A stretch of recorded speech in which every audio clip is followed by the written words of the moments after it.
Krishna Krishna Hare Hare Hare Rama Hare Rama Rama Rama Hare Hare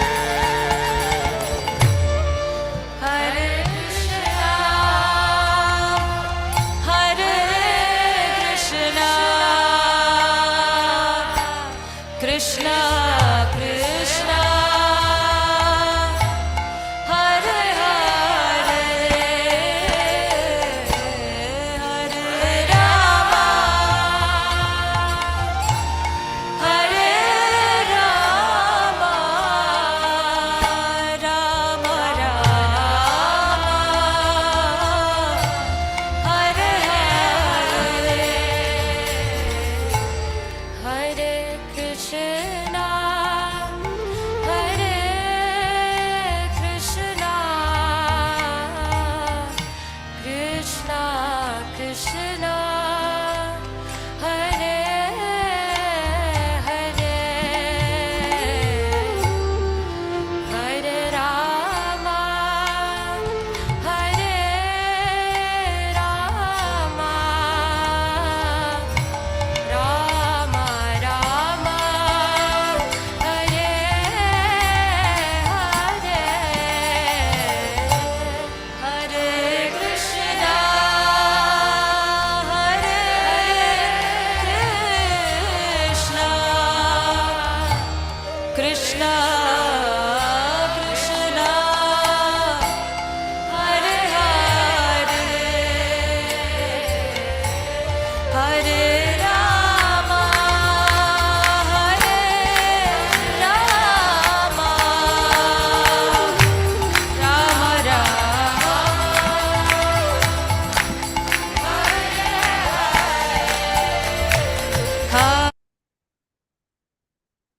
Hare Krishna devotees, please accept my humble obeisances.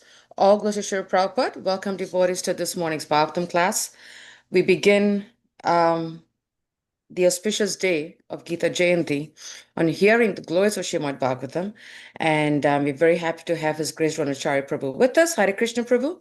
Please accept my humble obeisances. All glories to Srila Prabhupada. Hare Krishna, please accept my humble obeisances. All glories to Srila Prabhupada. And as all yours, Drona. Thank you. It's always great to be here with the Harrisburg family.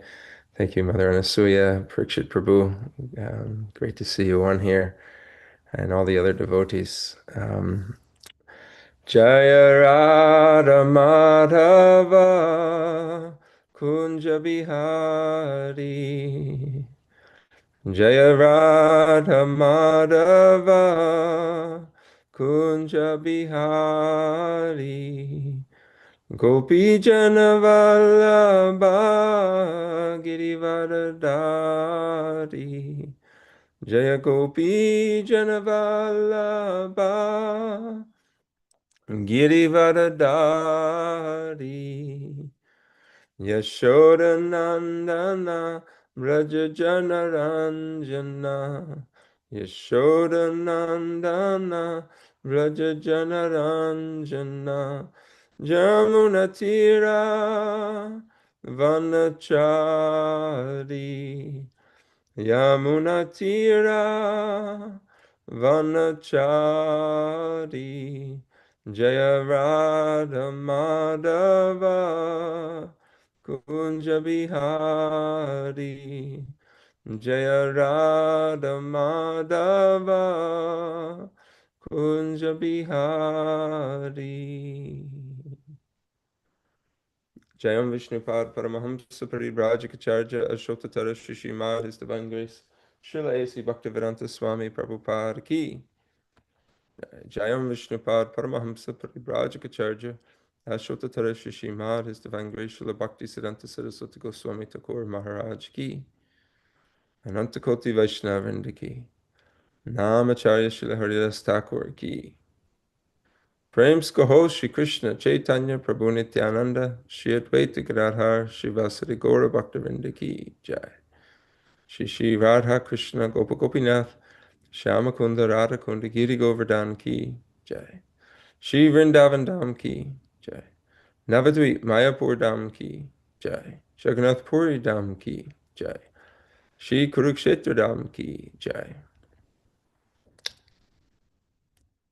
Ganga Maya Ki Jai. Jamuna Maya Ki, Bhakti Devi Ki, Tulsi Devi Ki Jai. Shri Harinam Sankirtan Ki Jai. Shri Gita Jayanti Ki Jai. Grantaraj Srimad Bhagavatam Ki Jai. Nitai Samaveta Bhaktivinoda Ki Jai. Nitai Gora Premanande. Haribo. All glories to the assembled devotees. Hare Krishna. All glories to the assembled devotees. Hare Krishna. All glories to the assembled devotees. Hare Krishna. All glories, all glories, all glories to the lotus feet of Shri Shri Guru and Shri Gauranga. Nam Om Vishnu Padaya Krishna Prastaya Bhutale Shrimate Bhakti Tirtha Swami Niti Namane. Namaste Krishna Padaya Prabhupada Ashvatatmane Shri Gaura Karuna Shakti Bhakti Tirtha Iti Namane. Nama Om Vishnu Padaya Krishna Prastaya Bhutale Shrimate Bhaktivedanta Swami Niti Namane. Namaste Saraswati Devi Gauravani Pacharine Nirvishesha Shunyavadi Paschatya Deshatarine. Om Namo Bhagavate Vasudevaya.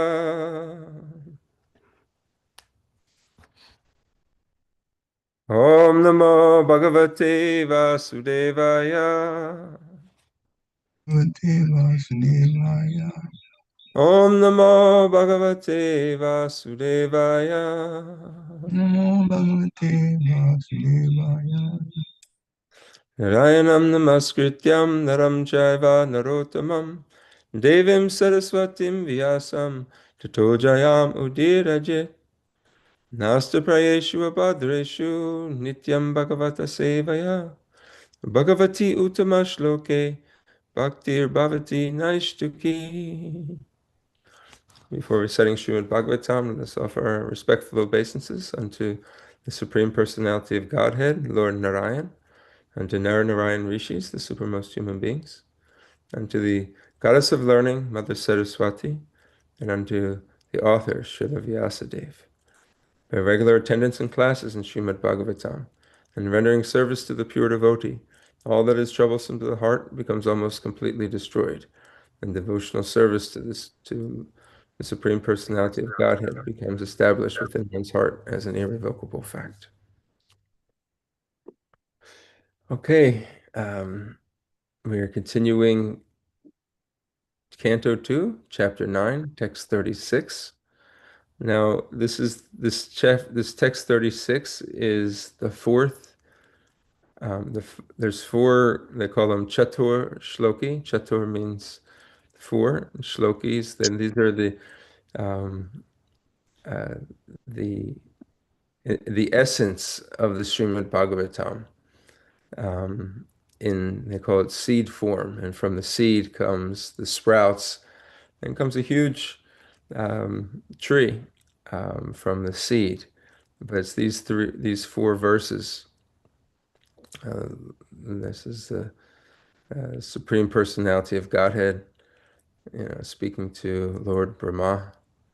And from these four verses, everything else can be extracted. So this, the verses themselves are somewhat in code, and as we'll read in the purport today, you need the devotees, the pure devotees of the Lord, to be able to expound and understand these meanings. And the purport, by the grace of Srila Prabhupada, is quite extensive for our understanding. And based on my estimation, we're going to spend, if not most of the time, all of the time, reading through this purport. And with that, I'll ask for I don't want to be the only one reading. So if other devotees would like to read, take a paragraph, we'll go paragraph by paragraph.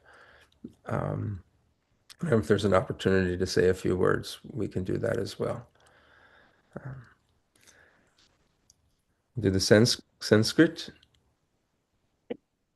Etāvad jijñāsyaṁ tattva-jijñāsunātmanaḥ anvaya-vyatirekābhyāṁ syāt sarvatra sarvadā. Etāvad jijñāsyaṁ tattva-jijñāsunātmanaḥ anvaya-vyatirekābhyāṁ syāt sarvatra sarvadā.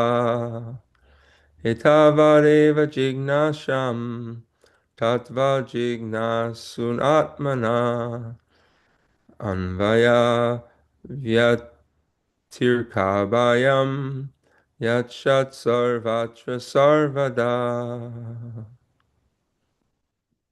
Would any devotees like to chant? etāvad jijñāsyaṁ tattva-jijñāsunātmanaḥ anvaya-vyatirekābhyāṁ syāt sarvatra sarvadā. Hare Krishna. etāvad-jijñāsyaṁ tattva-jijñāsunātmanaḥ anvaya-vyatirekābhyāṁ syāt sarvatra sarvadā. Hare Krishna.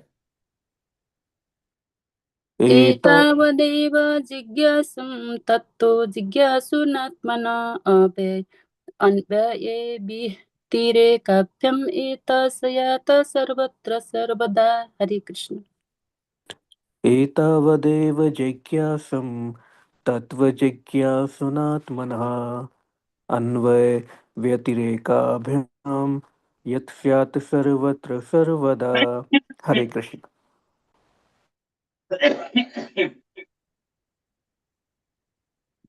Very nice. Anyone else? Synonyms. Etāvad, up to this. Eva, certainly. Jijñāsyaṁ, is to be inquired. Tattva, the absolute truth. Jijñāsuna, by the student. Atmana, of the self, with a capital S. Anvaya, directly. Vyatirekābhyāṁ, indirectly. Yat, whatever. Shat, it may be. Sarvatra, in all space and time. Sarvadā, in all circumstances. Translation and purport by His Divine Grace, Srila A.C. Bhaktivedanta Swami Prabhupada. A person who is searching for the absolute truth, the personality of Godhead, must certainly search for it up to this, in all circumstances, in all space and time, and both directly and indirectly. Now you can tell by this, this translation, it's not specifically clear, and it could be interpreted by many different students in different ways. It could be just also students and teachers in different ways. And that's when you have these kind of nutshell verses. They contain everything, but sometimes they're not specifically clear. And that's why it's important, and we're grateful for these Bhaktivedanta purports. For instance, a person searching after the Supreme Absolute Truth must certainly search for it up to this. What is this? In all circumstances. Okay, that's a little bit unclear. In all space and time, both directly and indirectly. So in these purports, we will find out more about this.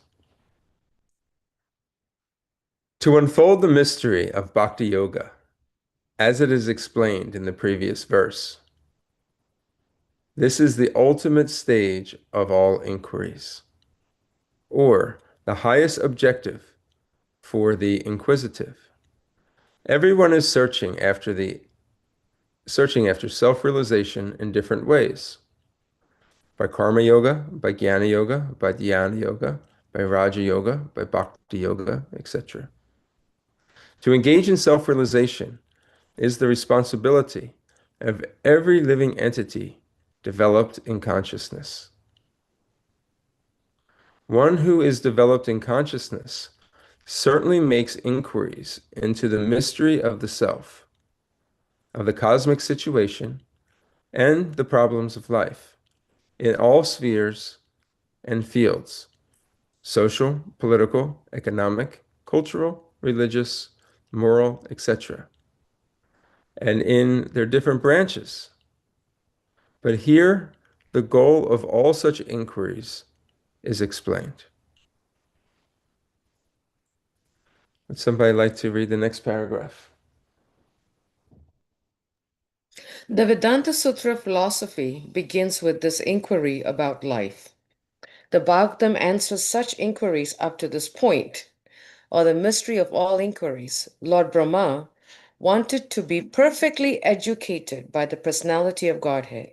And here is the answer by the Lord, finished in 4 nutshell verses. From aham eva to this verse, etāvad eva. This is the end of all self-realization processes. Men do not know that the ultimate goal of life is Vishnu, or the Supreme Personality of Godhead, due to being bewildered by the glaring reflection in the darkness, and as such, everyone is entering into the darkest region of material existence, driven by the uncontrolled senses.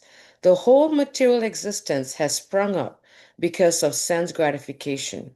Desires based principally on the sex desire, and the result is that in spite of all advancement of knowledge, the final goal of all the activities of the living entities is sense gratification. Wow. But here is the real goal of life, and everyone should know it by inquiries put before a bona fide spiritual master, expert in the science of Bhakti Yoga, or from a living personality of Bhagavatam life. Everyone is engaged in various kinds of scriptural inquiries, but the Srimad Bhagavatam gives answers to all of the various students of self-realization. This ultimate objective of life is not to be searched out without great labor or perseverance.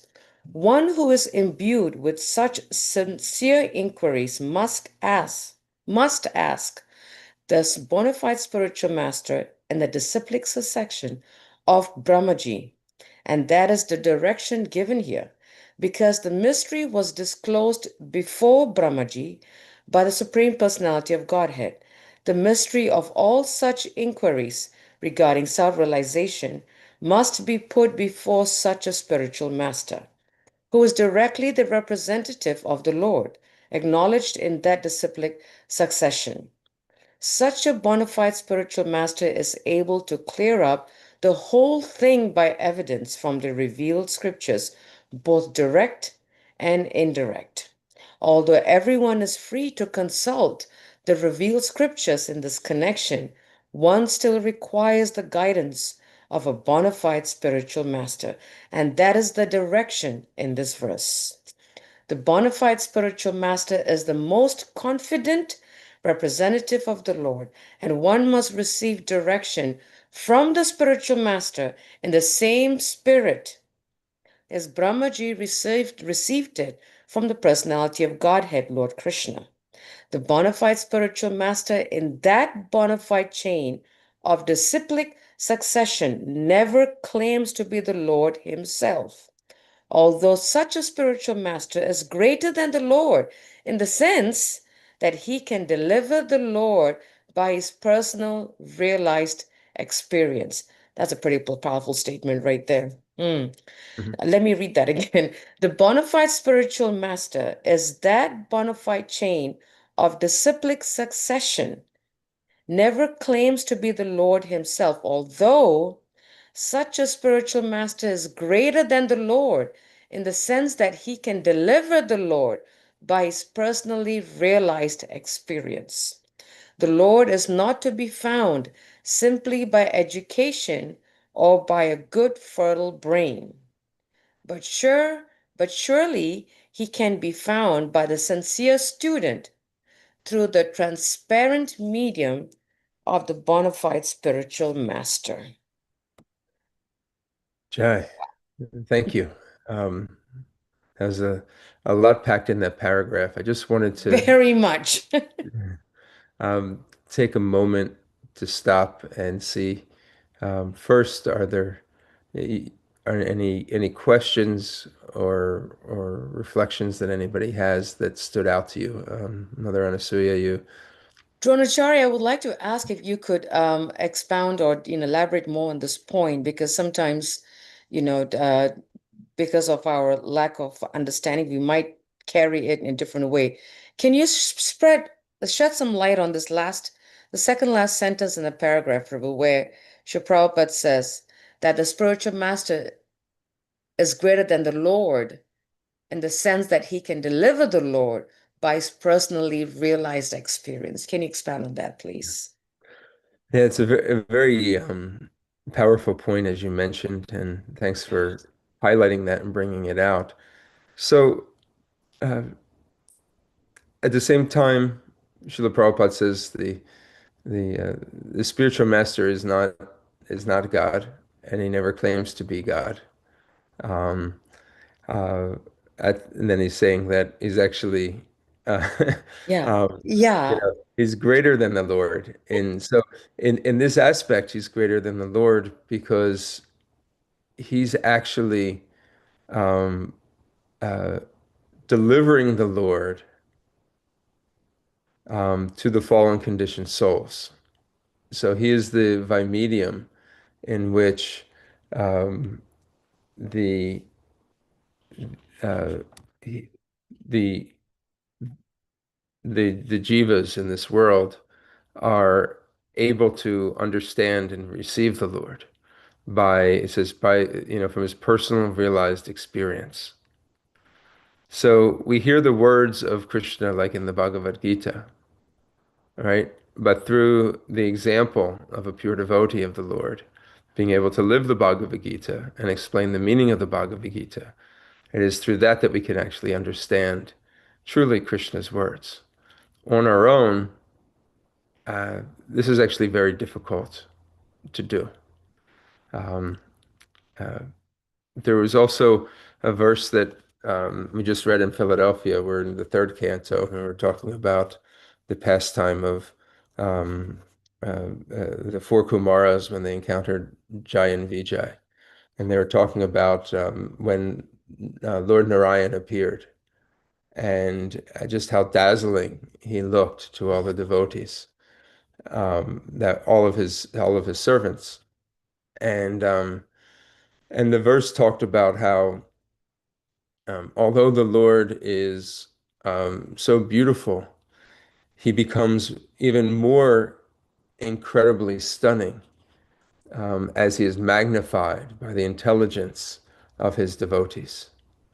So through our limited vision, we can only see so much.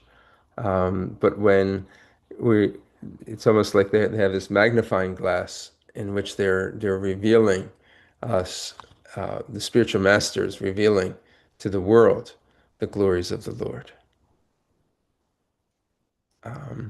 So this required, in order to see the Lord, is very difficult. Just like understanding these verses is very difficult. It requires, some mercy. And what is our qualification for understanding? We really don't. Srila Prabhupada even says at the end of this verse, even if you have good education or a good fertile brain.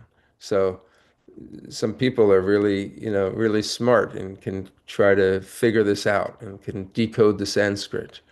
And you have different sampradayas and different, you have even, the followers of Sankaracharya have their interpretation of these texts.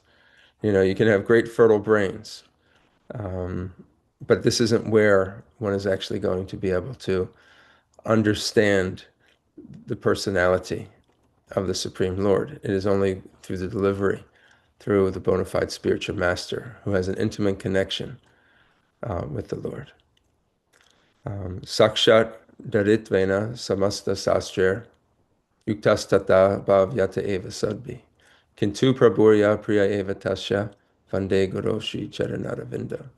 So this is what's stated in the Guru Astakam, the 7th stanza, that he's not Hari, he's Sakshat Daritvena. So he's the confidential servant of Hari. So he's on the same level in that sense, because he's empowered with all of the qualities that the Lord has given. But at the same time, we should never think he is the Lord himself, and that is the distinction. A few words on that topic. That's why we give so much prominence to the guru, the spiritual master. Okay, let's continue on because there's a lot here. Anybody else like to read? I think we have Hare to go. Krishna Prabhu. We have to go up a little bit. I think we missed a paragraph. Other direction, or down rather. Keep A going. bit more down, Vrinda. A little bit more down. No, down. I'm sorry. Up. Sorry. I'm confusing this poor child. Keep on going up. The revealed scriptures, yes. Yes, the rules. Yep. That's where it starts. Hare Krishna. I can read. Please. Go. The revealed scriptures give directions directly to this end, but because the bewildered living entities are blinded by the glaring reflection in the darkness, they are unable to find the truth of the revealed scriptures.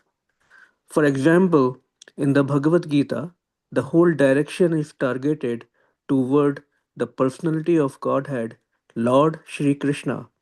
But for want of a bona fide spiritual master in the line of Brahmaji or the direct hearer, Arjuna, there are different distortions of the revealed knowledge by many unauthorized persons who just want to satisfy their own whims. Undoubtedly, the Bhagavad Gita is accepted as one of the most brilliant stars in the horizon of the spiritual sky. Yet, the interpretations of this great book of knowledge have so grossly been distorted that every student of the Bhagavad Gita is still in the same darkness of glaring material reflections. Such students are hardly enlightened by the Bhagavad Gita. In the Gita, practically the same instruction is imparted as in the four prime verses of the Bhagavatam, but due to wrong and fashionable interpretations by unauthorized persons, one cannot reach the ultimate conclusion. In the Bhagavad Gita 18.61, it is clearly said, Ishvaraha sarva bhutanam hriday desha arjuna tishtati Brahmyam Sarvabhutani Yantra Arudhani Mayaya. The Lord is situated in the heart of all living beings as Paramatma, and He is controlling all of them in the material world under the agency of His external energy. Therefore, it is clearly mentioned that the Lord is the supreme controller and the living entities are controlled by the Lord. In the same Bhagavad Gita 18.65, the Lord directs as follows Manmana bhav madbhakto madhyaji mam namaskuru Mam evashyasi satyam te paritjane priyo asmi me. Should I continue, Prabhu? Just finish this last paragraph Yeah. there. It is clear that this verse of Bhagavad Gita, that it is verse from this verse of the Bhagavad Gita, that the direction of the Lord is that one should be God-minded, a devotee of the Lord, a worshipper of the Lord, and must offer all obeisances unto Lord Krishna. By so doing, the devotee will undoubtedly go back to Godhead, back to home. Hare Krishna. Hare Krishna. Just a few words on this. Srila Prabhupada talked about the glories of the Bhagavad Gita, so fitting on today being Gita Jayanti. And he talked about it being one of the spiritual stars that's recognized throughout the world as a great scripture. Now, but to understand it requires some spiritual direction, a person who actually knows Krishna. And Srila Prabhupada made the statement that before he translated the Bhagavad Gita and presented Bhagavad Gita as it is, there were already many editions of Bhagavad Gita. And people would question, why do you need to do another Bhagavad Gita? And he commented that of all these Bhagavad Gitas that are there, this college professor translated it, this yogi translated it, this scholar translated it. How many have become devotees of the Lord? Right? So, and he's stating here at the very end, unless one comes to the conclusion of this mamana bhava mad bhakto, this is what Krishna is ultimately driving at, that if you come to this conclusion when reading the Bhagavad Gita, that I should always think of Krishna, I should become his devotee, I should offer my obeisances and worship Krishna, and I should want to return back into Krishna's association, that is the conclusion of the Bhagavad Gita. Surrender everything to Krishna. So, this is, again, the importance of the pure devotee of the Lord revealing the true meaning of the Lord's purpose. And this is what, in this verse, we need to be inquiring after. The sincere student should always be inquiring and always searching for this purpose. Okay, next paragraph. We got a ways to go. Anybody else like to go? Yeah, I can read for you. Great. Indirectly, it is said that the whole Vedic social construction of human society is so made that everyone acts as a part and parcel of the complete body of the Lord. The intelligent class of men, or the Brahmanas, are situated on the face of the Lord. The administrative class of men, the Kshatriyas, are situated on the arms of the Lord. The productive class of men, the Vaishyas, are situated on the belt of the Lord. And the laborer class of men, the Shudras, are situated on the legs of the Lord. Therefore, the complete social construction is the body of the Lord, and all the parts of the body, namely the Brahmanas, Kshatriyas, the Vaishyas, and the Shudras, are meant to serve the Lord's whole body conjointly. Otherwise, the parts become unfit to be coordinated with the supreme consciousness of oneness. Universal consciousness is factually achieved by coordinated service of all concerned to the Supreme Personality of Godhead, and that alone can ensure total perfection. Therefore, even the great scientists, the great philosophers, the great mental speculators, the great politicians, the great industrialists, the great social reformers, etc., cannot give any relief to the restless society of the material world, because they do not know the secret of success as mentioned in the verse of the Bhagavatam, namely that one must know the mystery of Bhakti Yoga. In the Bhagavad Gita 7:15, also it is said, Namam duskritino mudha prapadyante naradhamaha mayaya paritha jnana asuram bhavam ashritaha. Because the so-called great leaders of human society are ignorant of this great knowledge of Bhakti Yoga and are always engaged in ignoble acts of sense gratification, bewildered by the external energy of the Lord, they are stubborn rebels against the supremacy of the Supreme Personality of Godhead, and they never agree to surrender. Maybe scroll down a little bit. Thank you. Surrender unto him because they are fools, miscreants and the lowest type of human beings. Such faithless non-believers may be highly educated in the material sense of the term, but factually they are the greatest fools of the world, because they are by the influence of the external material nature. Because by the influence of the external material nature, all their so-called acquisition of knowledge has been made null and void. Therefore, all advancement of knowledge in the present context of things is being misused by cats and dogs, fighting with one another for sense gratification. And all acquisition of knowledge in science, philosophy, fine arts, nationalism, economic development, religion, and great activities are being spoiled by being used as dresses for dead men. There is no utility in the dresses used for covering a coffin of a dead body, save getting false applause from the ignorant public. The Srimad Bhagavatam therefore says again and again that without attainment of the status of bhakti yoga, all the activities of human society are to be considered absolute failures only. It is said, Parabhavas tavad abodha jato yavan na jijñāsyaṁ yavat kriyas tavad idam manovai karmatmakam yena sharira bandhava. As long as one is blind to inquiring after self-realization, all material activities, however great they may be, are all different kinds of defeat, because the aim of human life is not fulfilled by such unwanted and profitless activities. The function of the human body is to attain freedom from material bondage. But as long as one is fully absorbed in material activities, his mind will be overwhelmed in the whirlpool of matter, and thus he will continue to be engaged in material bodies life after life. Evam manaha karmavasham prayunte avidyayatmani upadiyamane pritir nayavan mayi vasudeve namuchyate deha yoge natavat.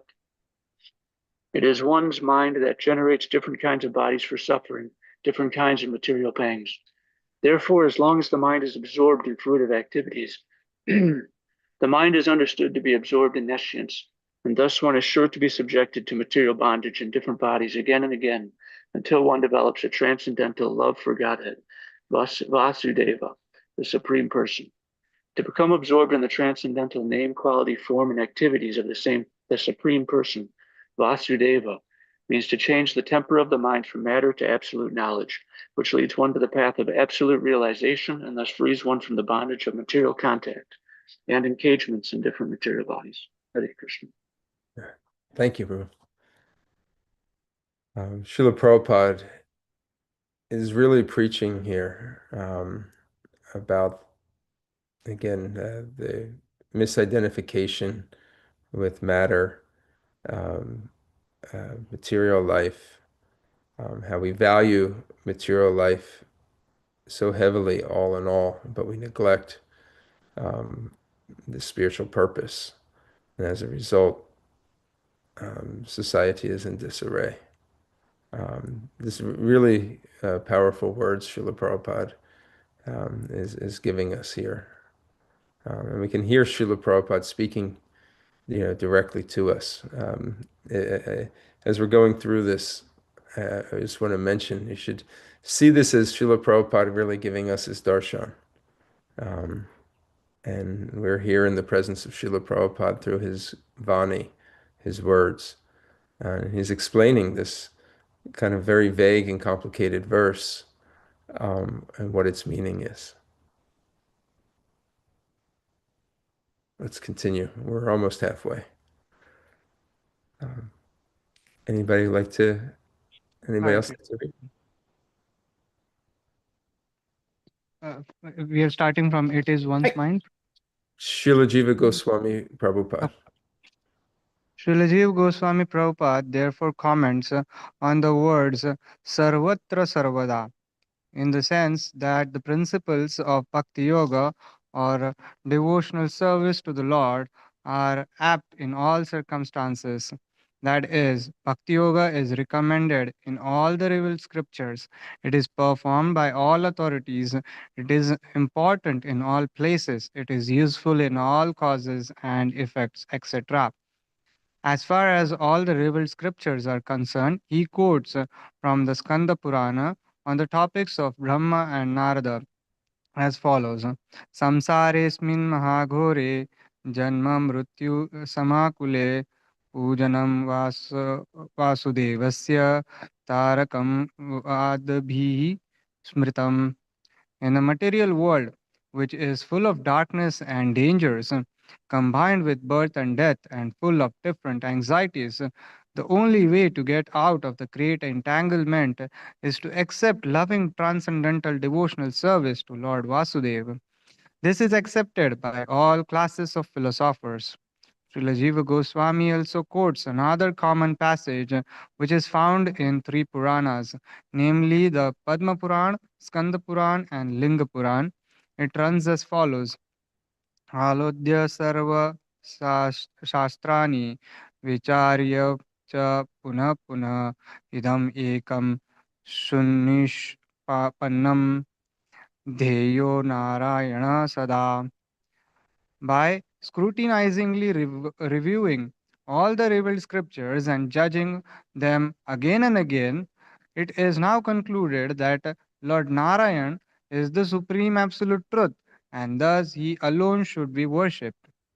The same truth is also indirectly described in Garuda Puran as follows: Param gatopi vedanam sarvashastrarthavedyapi यो न सर्वेश्वर भक्तस तम विद्यात पुरुषा धमम. Even though one may have gone to the other side of all the Vedas, and even though one is well versed in all the revealed scriptures, if one is not a devotee of the Supreme Lord, he must be considered the lowest of mankind. Similarly, it is also stated in Srimad Bhagavatam 5.18.12 indirectly as follows: Yashastri Bhaktir Bhagavati Akinchana Sarvair Gunais Tatra Samasate Shura Harava Bhaktyas So Kuto Mahatguna Mano Rathenasti Dhavato Bahi. One who has unflinching devotion unto the Supreme Personality of Godhead must have all the good qualities of the demigods, and contrarily, one who is not a devotee of the Lord must be hovering in the darkness of mental speculation, and thus must be engaged in material impermanence. Srimad Bhagavatam 11.11.18 says, शब्द ब्रह्माणि निष्णातो न निष्ण्यात परे यदि श्रमस्तस्य श्रम फलो यद्यन्यम इव रक्षत. One may be well versed in all the transcendental literature of the Vedas, but if he fails to be acquainted with the Supreme, then it must be concluded that all of his education is like the burden of the beast, or like once keeping a cow without milking capacity.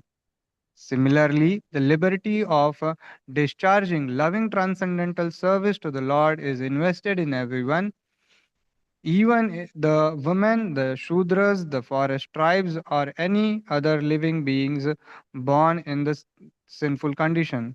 Te vidyanti ati taranti cha devamayam stri shudra huna shabarapi papa jiva yadya bhuta karma parayana shila shikas tir trig tiryaga jana api kimu shruta dharana ye. The lowest of the human beings can be elevated to the highest stage of devotional life if they are trained by the bona fide spiritual master, well versed in the transcendental loving service of the Lord. If the lowest can be so elevated, then what to speak of the highest, who are well versed in the Vedic knowledge? The conclusion is that devotional service to the Lord is open for all, regardless of who they are. That is the confirmation of its application for all kinds of performers of the service. This is a very important point right here. All these were great verses, and being able to substantiate the point, and at some places, Srila Prabhupada says these are indirectly verses indirectly glorifying the Supreme Lord. In the text for today, in this fourth Chaturshloki, it says that we should be in search of the Lord in all times, all places, and circumstances, in both indirectly and directly. So Srila Prabhupada gave us some verses where it may be indirectly understood. And this last, and he's going to explain a little bit more just about the power and unique qualities of devotional life, that it can take the lowest of human beings to the highest stages of devotional life. What is the qualification? Well, that's the mercy of the spiritual master, the devotee acting on behalf of the Lord. And really, for us, it starts with Lord Chaitanya Mahaprabhu. Lord Chaitanya and his associates, they've come to this world, in order to reclaim the fallen souls. And Lord Chaitanya is Krishna, but in the mood of Srimati Radharani, the highest devotee. So when we talk about the spiritual master and we talk about the pure devotees of the Lord, it is in this mood of Srimati Radharani, of wanting to do anything in order to give the mercy of Krishna and reclaim. I heard this. This is the mood in which it is given in. I heard this cute story with Radha and Krishna. I'll say it in this connection. One day, Lord Krishna, he was distributing. Nanda Maharaj gave Krishna the service of distributing prasadam out to all the people that would come to the house.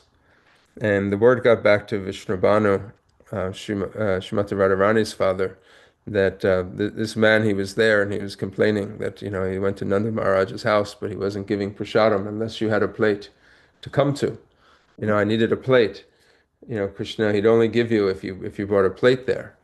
And he says, Krishna shouldn't be acting like this. He should give to everybody. If you have a plate, you don't have a plate, you should give. And he says, okay, I'll talk to Nanda Maharaj and, forward the complaint to him. So Nanda Maharaj talked to Krishna and says, some people are disturbed because, they come, but you're not receiving, or they're not able to receive it because you're not giving a plate, or because they don't have a plate and you say, you're turning them away. And Krishna says, well, this is, this is their qualification. All they need to do is bring a plate. If they bring their plate, then I will give. I'm not turning anybody away, but they have to at least bring a plate. Where am I going to put it in? So this is just common sense. So Nanda Maharaj went back and, okay, I have to now, I'll tell him, Krishna has a point and, this is kind of what it is. So he's explaining this to Vishnubhanu, and Srimati Radharani overheard this. And she says, well, I have a solution here. I'll basically provide the plates. So if people don't have plates, I will send, why don't we just send a bunch of plates so that when people come, if they don't have a plate, we will give it to them. And then they can receive Krishna's mercy, or they can then receive the prasadam. So in this way, Lord Chaitanya, in the mood of Srimati Radharani, has come, and that is our qualification, and the servants of Lord Chaitanya. To understand Krishna and receive Krishna's mercy directly, we can't necessarily understand. We're like the people that come without plates. We're lost. We don't know how to receive it. So Srimati Radharani says, don't worry, you don't have qualification. I'll provide that medium in which you can then receive Krishna's,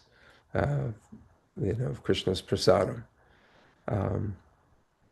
So, devotee never feels, okay, I'm qualified. I have all these great qualities which are now allow me to receive. No, we're fallen. We can't even get off our phones for we're so attached to just looking at our phone and scrolling and, seeing on, all these things on social media and, we're in the temple, we can't even put our phones down.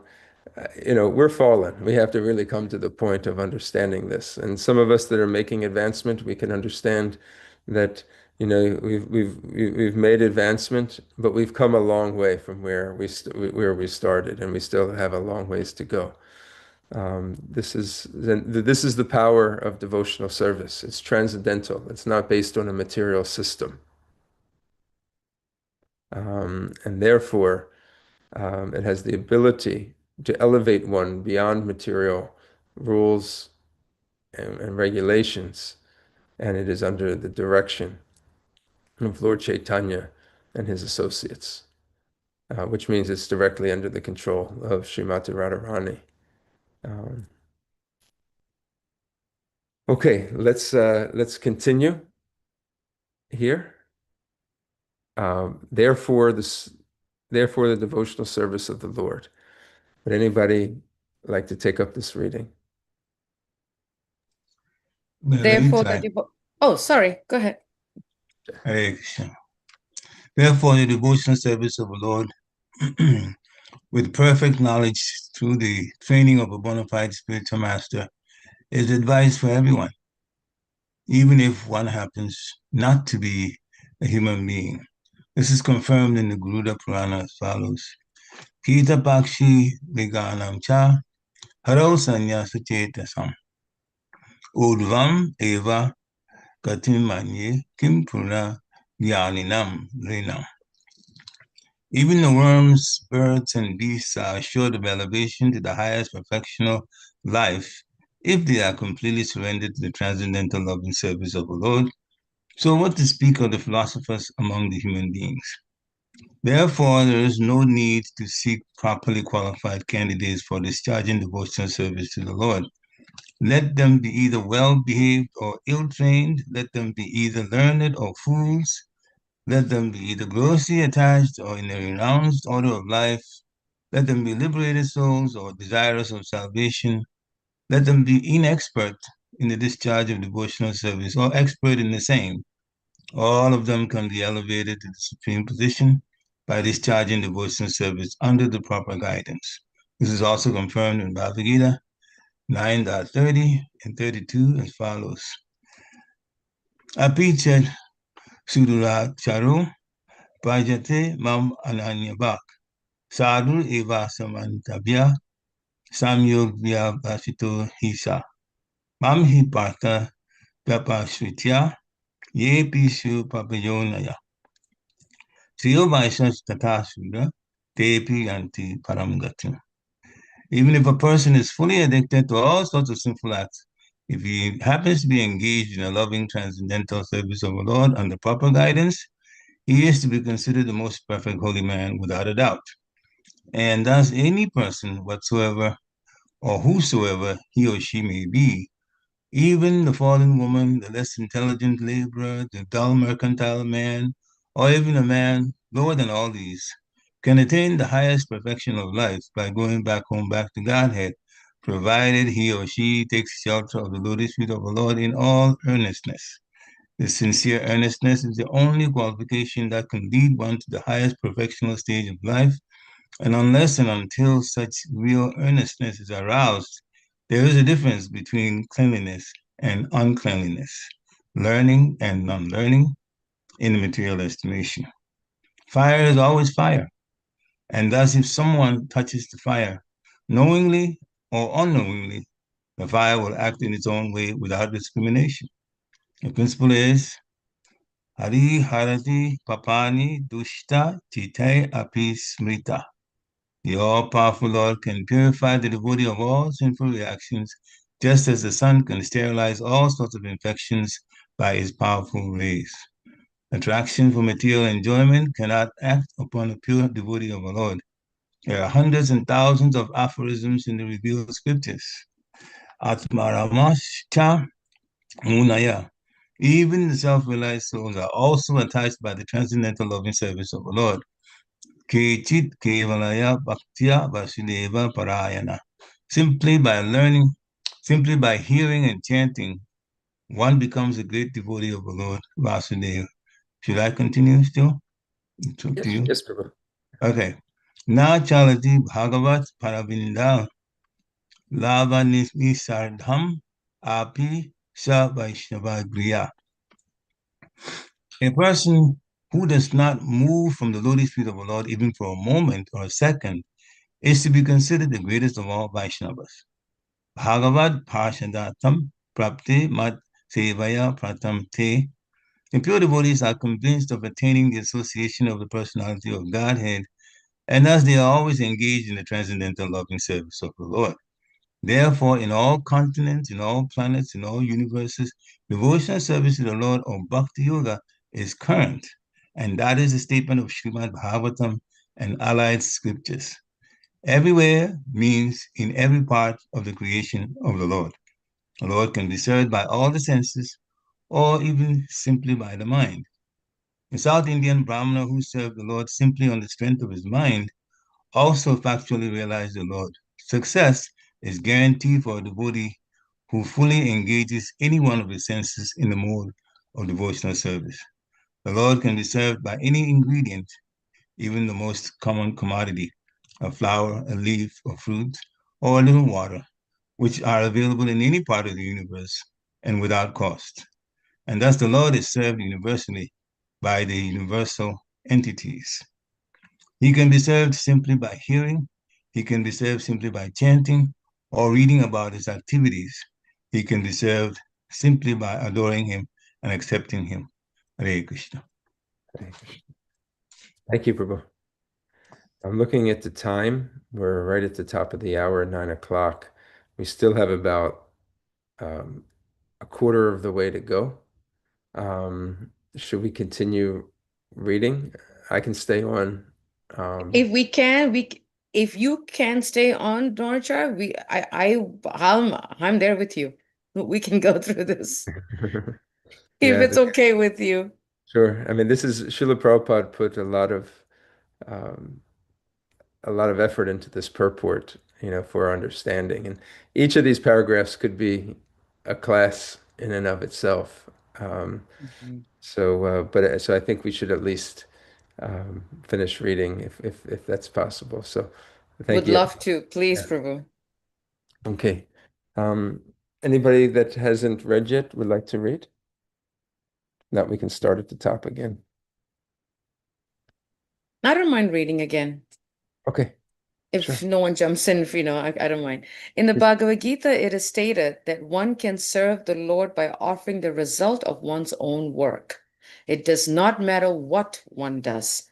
Generally, men may say that whatever they are doing is inspired by God, but that is not all. One should actually work on behalf of God as a servant of God. The Lord says in Bhagavad Gita 9:27, Yat karochi yat asnasi, yat juhoshi dadashi yat tapasyasi konteya, tat kurusva mat arpanam. Do whatever you like, whatever may be easier for you to do.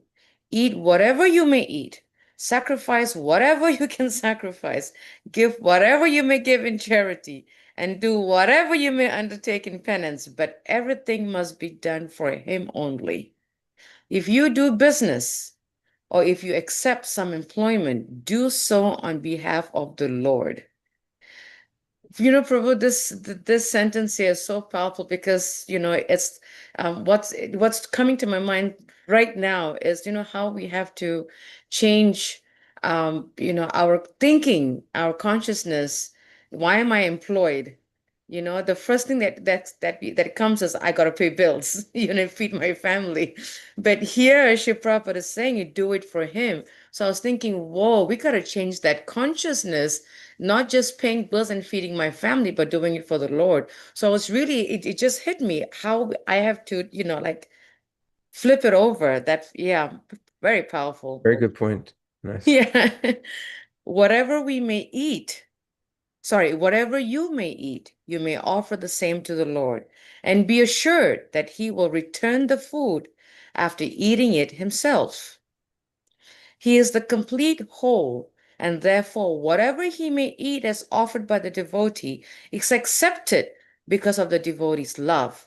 But again, it is returned as prasad for the devotees so that he can be happy by eating. In other words, be a servant of God and live peacefully in that consciousness, ultimately returning home back to Godhead. It is said in the Skanda Purana, Yasya smrita channa muktya tapo jnana kriyadishu nunam sampurnatam eti sadyo vandetam achyutam. I offer my obeisances unto him, the infallible, because simply by either remembering him or vibrating his holy name, one can attain the perfection of all penances, sacrifices, or fruitive activities, and this process can be universally followed. It is enjoined, Bhagavatam 2:3-10. Akama sarva kamova moksha kama udaradi tivrena bhakti yogena yajeta purusham param. Though a person be full of desires or have no desires, he may follow this path of infallible bhakti yoga for complete perfection. One need not be anxious to propitiate each and every demigod and goddess because the root of all of them is a personality of Godhead. As by pouring water on the root of the tree, one serves and enlivens all the branches and leaves. So by rendering service unto the Supreme Lord, one automatically serves every god and goddesses without extraneous effort. The Lord is all-pervading, and therefore service unto him is also all-pervading. This fact is corroborated in the Skanda Purana as follows. Archite devadeveshe Shanka Chakra Gadhadare Archita Sarva Devasyur Yata Sarva Gato Hari. When the Supreme Lord, the personality of Godhead, who carries in his hands a conch shell, wheel, club, and lotus flower, is worshipped, certainly all other demigods are worshipped automatically because Hari is a personality of Godhead, is all-pervading. Therefore, in all cases, namely normative, objective, causative, dative, Prabhupada is amazing. Therefore, in all cases, nominative, objective, causative, dative, ablative, possessive, and supportive, everyone is benefited by such transcendental loving service to the Lord. The man who worships the Lord himself who is worshipped, the cause for which the Lord is worshipped, the source of supply, the place where such worship is done, etc. Everything is benefited by such an action. Hare Krishna. So much put into so much is packed into that. And just to pull out, we have to understand Srila Prabhupada is making the point that, Krishna is to be worshipped with all our activities, everything that we do. And he is the source of all the demigods. He is the source of the Vedas. He is the source of everything. Okay, let's continue, because we still have some more to go. Next, who would like to jump in? You do it again? Could I continue? Yeah. Where? Point it out for me again. Even during the annihilation, okay. Even during the annihilation of the material world, the process of bhakti yoga can be applied. Kalena nashta palaye vaniyam. The Lord is worshipped in devastation because he protects the Vedas from being annihilated. He is worshipped in every millennium or yuga. As it is said in Srimad Bhagavatam 12th Canto 3rd chapter 32, Krite yad gyayato Vishnum Tretayam Jajate Makai Dvapare Parichayayam Kalau Tadari Kritana. In the Vishnu Purana it is written, Sahani Tan Mahashchidram Sa Moha Sa Chavi Brahma Yan Muhuritam Shanam Vapi Vasudevam Natintayet. If even for a moment remembrance of Vasudeva, the personality of Godhead, is missed, that is the greatest loss. That is the greatest illusion, and that is the greatest anomaly. The Lord can be worshipped in all stages of life. For instance, even in the wombs of their mothers, Maharaj Prahlad and Maharaj Pariksit worshipped the Lord. Even in his very childhood, at the age of only 5 years, Dhruva Maharaj worshipped the Lord. Even in full youth, Maharaj Ambarish worshipped the Lord.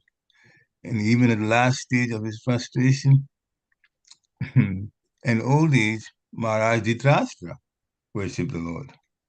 Ajamil worshipped the Lord even at the point of death. And Chitraketu worshipped the Lord even in heaven and in hell. In the Narasimha Purana, it is said that as the hellish inhabitants began to chant the holy name of the Lord, they began to be elevated from hell towards heaven. The Vasmuni has also supported this view. Mucheta Jannami Udite Narakupi.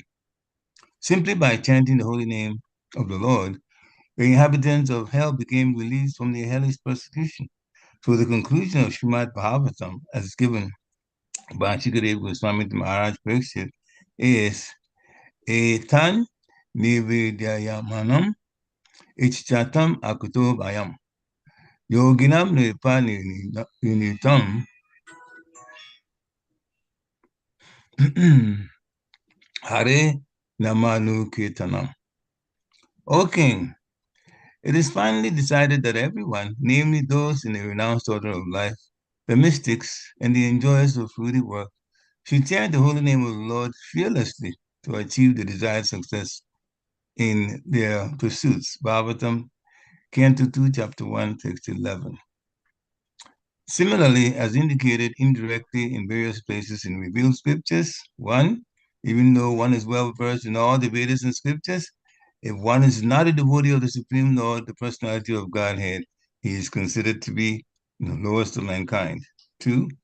In the Garuda Purana, Brihanaradiya Purana, and Padma Purana, the same is repeated.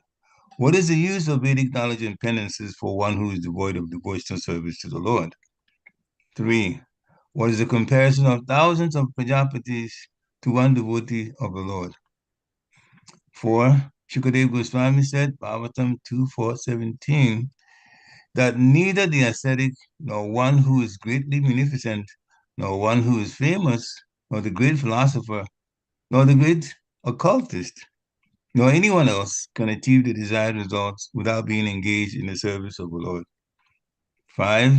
Even if a place is more glorious than heaven, there is no glorification. If there is no glorification of the Lord of Vaikuntha or his pure devotees, it should at once be quitted. Number 6. A pure devotee refuses to accept all the 5 types of liberation in order to be engaged in the service of the Lord. Go on. I think I will.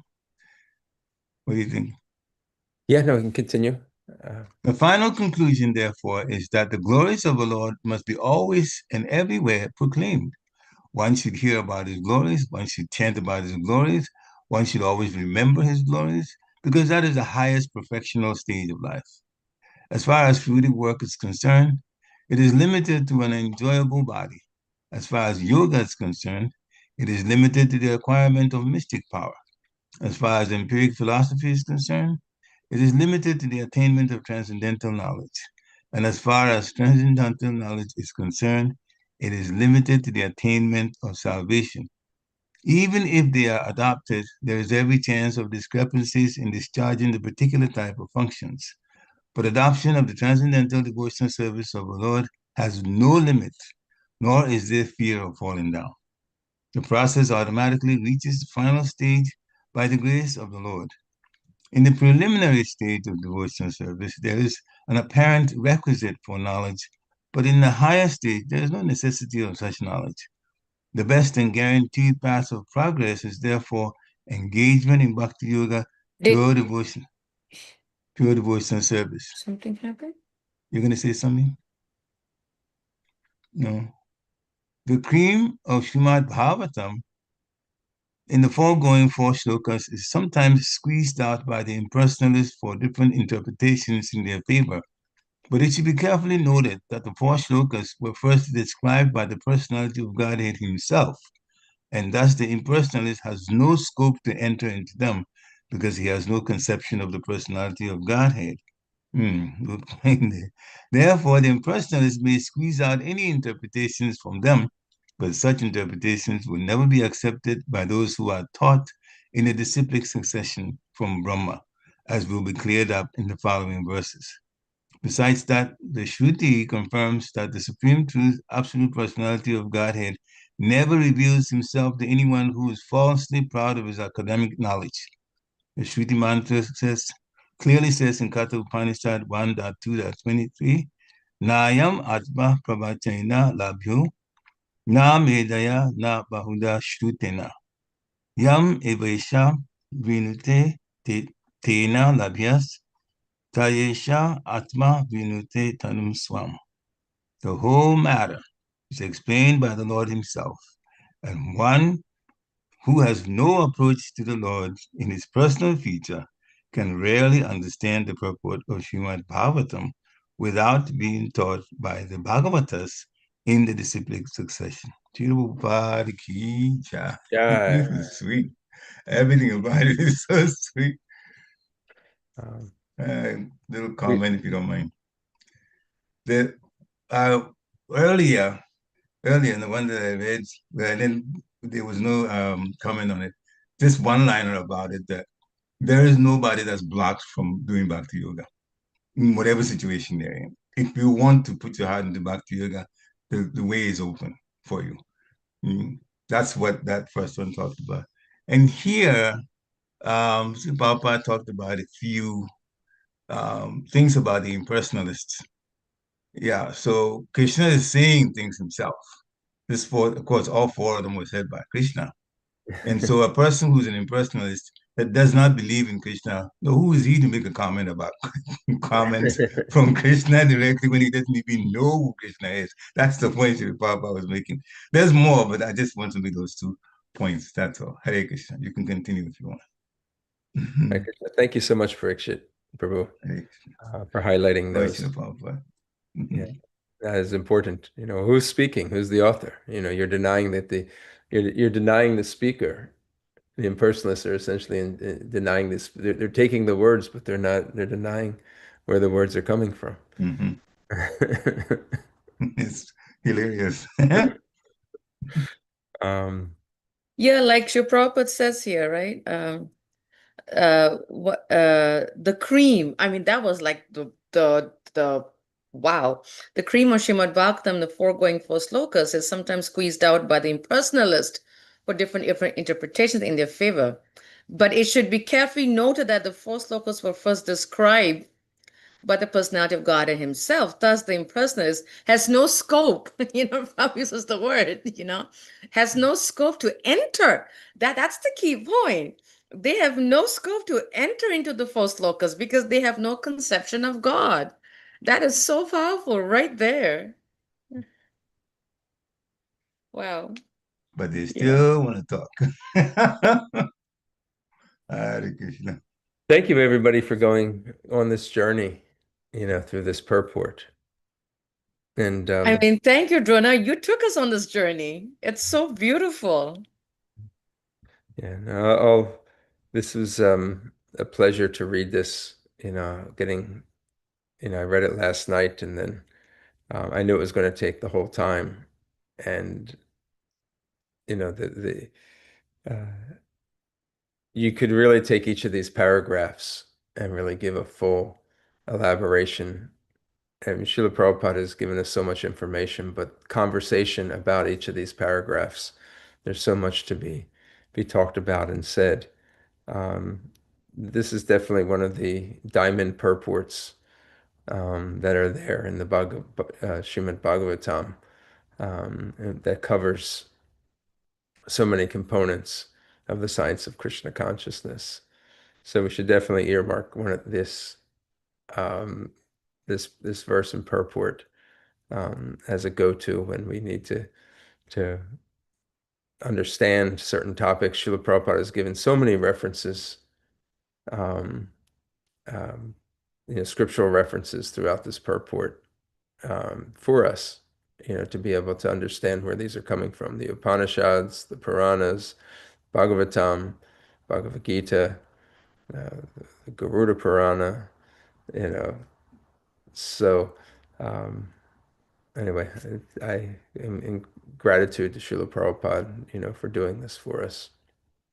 And the conclusion is that without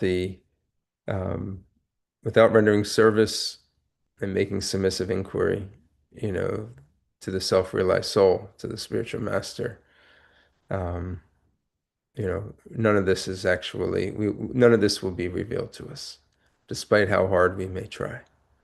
And that is the secret ingredient, in which Krishna then reveals himself. Drona, thank you so much. Yes, dear Krishna, please go ahead. Hare Krishna Prabhu, please accept my humble obeisances. All glory to Srila Prabhupada. Hare Krishna, Thank Prabhu. you for making sure we complete this purport, this wonderful purport. Prabhu, one question or inquiry, like you mentioned as a conclusion, one of the most important thing in our spiritual life or spiritual advancement is submissive inquiry. And like Srila Prabhupada mentioned, or actually he repeated about uh, putting those inquiries to the bona fide spiritual master and also getting trained. He used those words. So how most of the time we just read and study or hear without any questions or that kind of interaction in the question answer form like Arjuna did or Maharaj Parikshit did. So how can we just I'm trying to frame my question. How can we get more absorbed in our hearing and studying so that those questions, those required questions or necessary questions can come in our consciousness and we can try to interact better with devotees and get those answers and because I think that is a triggering point for our advancement. Unless we ask questions or clarify things, we will be in the cloud. Yeah.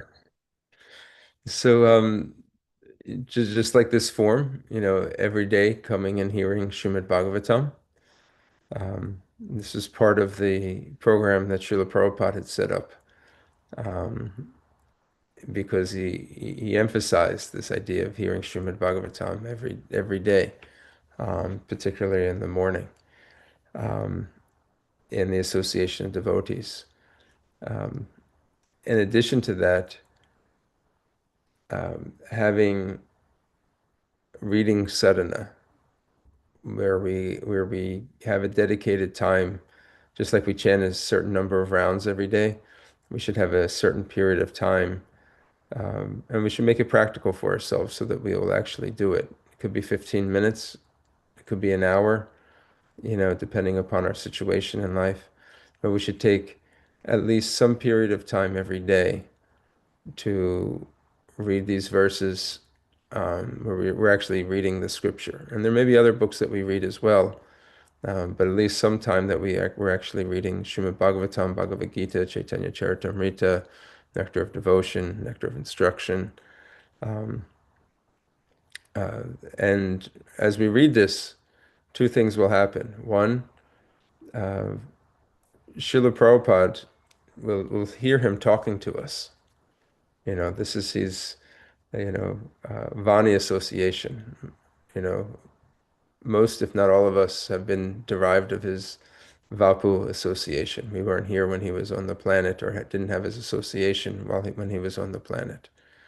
But Srila Prabhupada for us is available directly in these words. So we're actually spending time associating with Srila Prabhupada when we're reading, his books. And then from that, our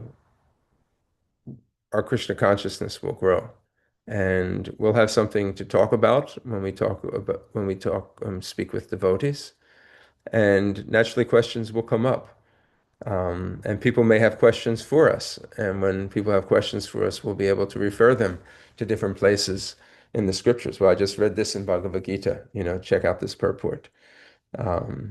And then we may have questions in which we can talk with other devotees about. I've read this, but I read it for over here. What do you think about this? This is the benefit of having regular reading sadhana and attending classes in the association with devotees. Thank you, Prabhuji. That was a beautiful answer.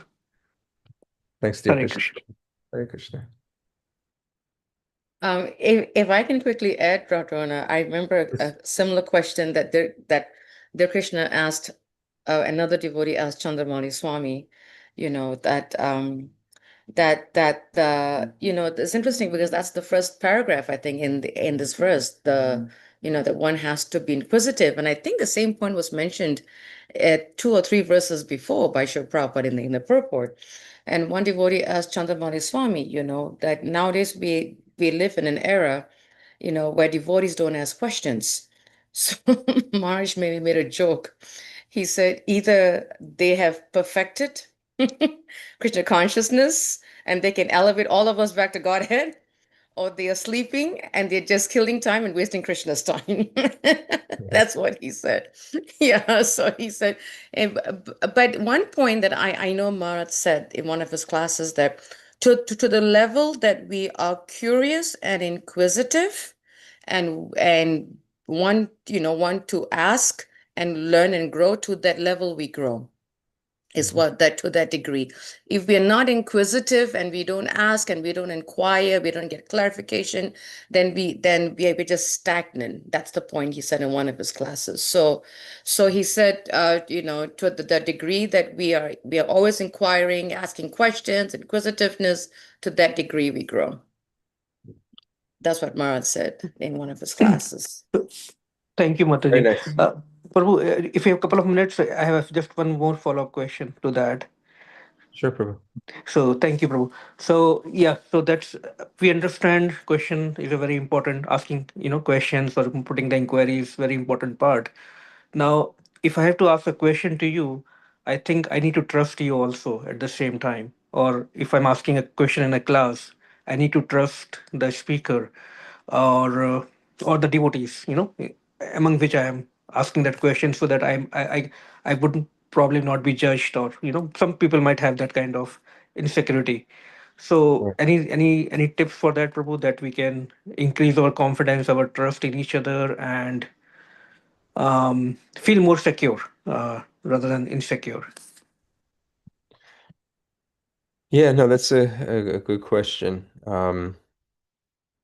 When we should never feel um, um, it- let me put it this way. We should try to create an environment where nobody feels insecure in asking a question. There's a saying, there's no such thing as, a stupid question. So that should be made available. That environment should be created. Sometimes a person who's just beginning the path of Krishna consciousness may have a lot of questions, and many people in the audience may be have already maybe kind of dealt with those questions. So that can be done in a way in which that there's time for maybe newcomers on the path, to have sessions where they can ask questions and have their questions answered. Sometimes that happens where, I know all these other people in the room know this question, so I'll stand out, so I don't want to, and then you don't say it. So, maybe organizing some time, for people that are newer on the path. So that part is there.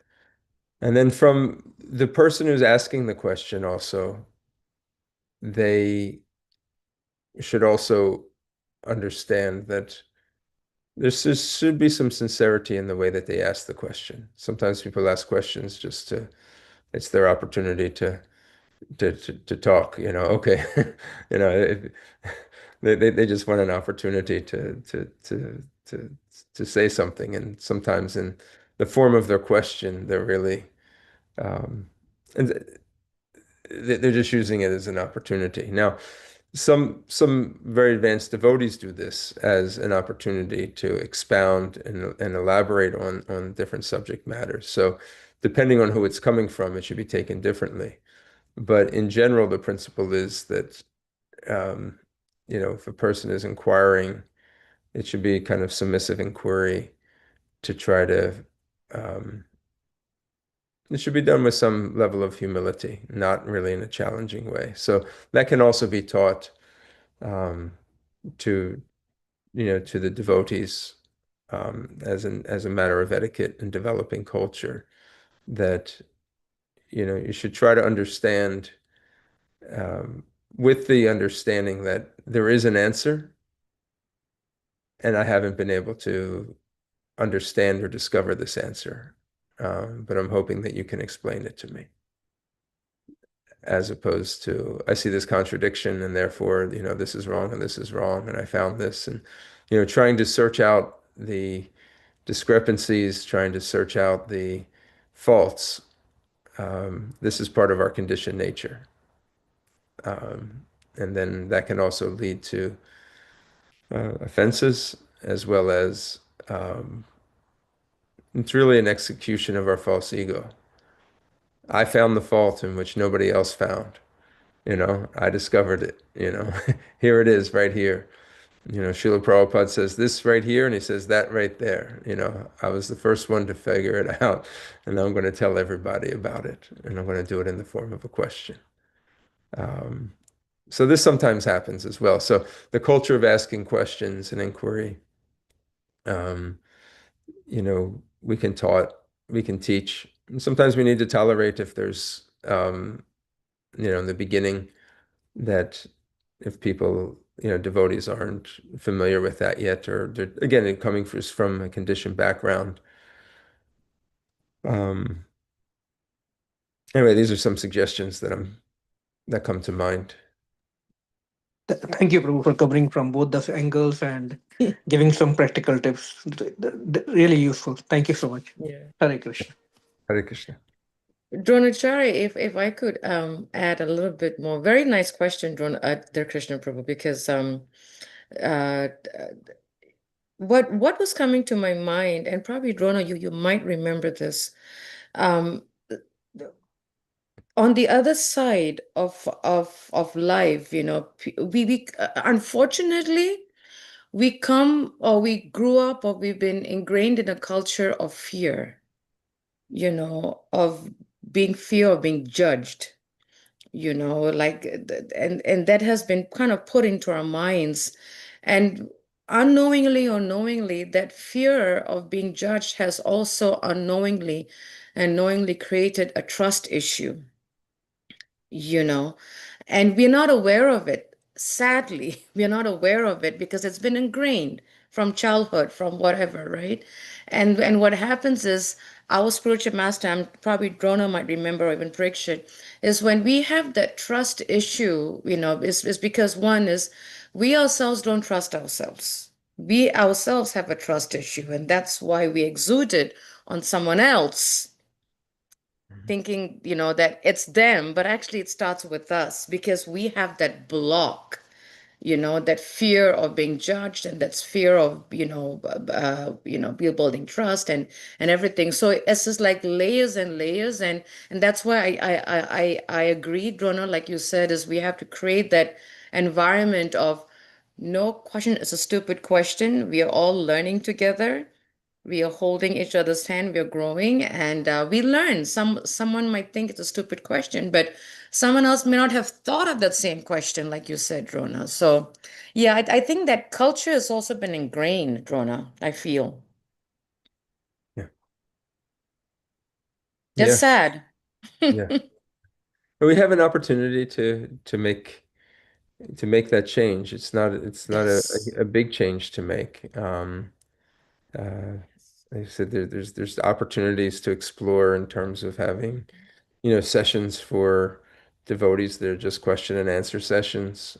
I remember, Bhakti Tirtha Maharaj would do that sometimes. He would just show up as just questions and answers, and sometimes the questions were really, I mean, I didn't have the opportunity and privilege to be there all the time when these took place. Both you and Parikshit Prabhu probably were more present than I was.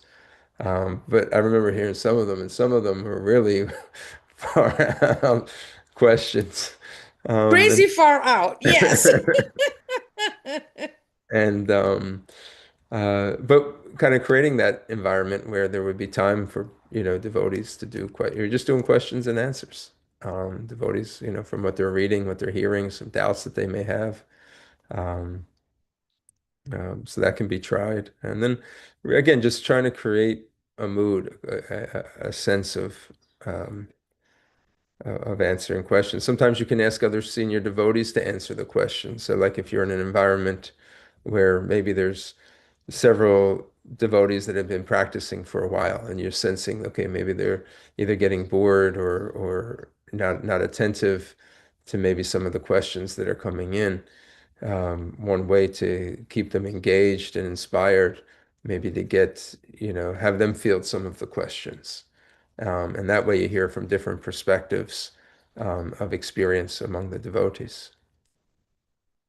And these are all ways that we can be creative in dealing with these questions and answers. Sarvanga Sundara Damodar Prabhu. Hare Krishna. Hare Krishna Prabhu, please accept my humble obeisances. All glory to God, all glory for the devotees on the call. Thank you for taking us through the whole purport. I just wanted to mention one thing with your permission, with respect to all the question and answers sessions, because I have been in some of the question and answers session. So the senior devotee, what he used to do is like he will just give out paper chits, and the devotees will write all their questions in that, and no one knows, it's all anonymous, no one writes their name on it, and it's like all anonymous questions and he has to answer those questions. So they used to like throw a lot of weird questions there, uh, because they were young, they're going to different phases, and having a lot and coming from different backgrounds, so they will ask all sorts of questions, all the so-called so-called nonsense questions, which you were saying that no question is nonsense. So then when the devotee used to answer, everyone used to be very happy, and like find it very fulfilling for their Krishna consciousness. So that was very nice in my early days that I experienced. Thank you, bro. Hare Krishna. I just got reminded of that. Yeah, it's a great technique to use, and that way it remains anonymous. And then if somebody is feeling insecure, that eliminates that barrier. Reminds me of Konteya Prabhu. He mentions that in one of his books. Mhm. Yeah, that the idea that Damodar mentioned here, it just hit me when he mentioned it. Good point, though, Damodar. Very, very good point. Yes. Any other questions from devotees, please? This has been, an amazing class. Just reading each paragraph and sharing our views and discussing. And Dronacharya, you allowing yourself and extending yourself past 9 o'clock. I am so thankful and so grateful. And I'm sure all the devotees who actually were able to pitch in and read, I hope you have benefited from it. And I humbly request all of you to go back and read it if you can.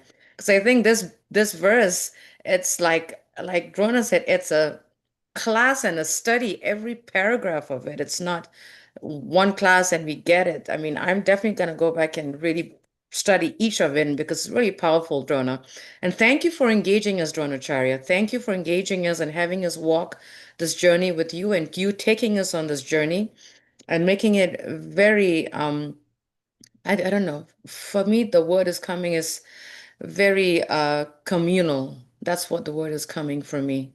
Very, very nice. And we thank all the devotees again. Powerful day, Gita Jayanti, that Dronacharya Prabhu is starting it off so nicely. And we hope that all of you have a wonderful Gita Jayanti. And those of us who are in the local area, please, we have Gita recitation at 5 p.m. today from 5 to 8. Please do join us, and we're starting on time. So please do show up on time. Before 5 would be great because we're starting right on 5.